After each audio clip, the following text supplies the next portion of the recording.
طریقے پر کرنا ہے صلی اللہ علیہ وسلم سے، اللہ تعالیٰ سے کس طریقے پر ہم بات کریں گے کہ وہ ہمارا کام ہو جائے، یہ بہت اہم بات ہے۔ تو ان بزرگوں کے پاس یہ بڑی گر کی جو چیزیں ہیں نا جی، بس وہ بہت عجیب ہے۔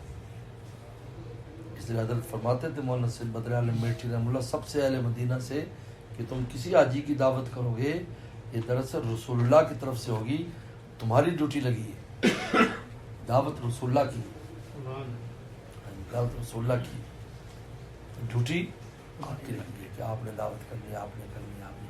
جس طرح رسول اللہ کی زندگی میں صحابہ کی ڈیوٹی لگتی تھی، مہمان رسول اللہ کے ہوتے تھے، ہاں بھائی کون 10 مہمان، جی میں، 2 میں، 1 میں، اور وہ کھانا وہ کس کی طرف سے دعوت رسول اللہ کی طرف سے، ڈیوٹی صحابہ کی لگا۔ یہ فرمایا کرتے میں کوئی نہ سمجھے پہلے مدینہ کہ تم کھلا رہے ہو فلاں کی دعوت کر دیا ہم نے، نہیں، آپ کو رسول اللہ نے موقع دے دیا کہ میرے مہمان کی تم دعوت کر لو میری طرف سے، یہ فرمایا۔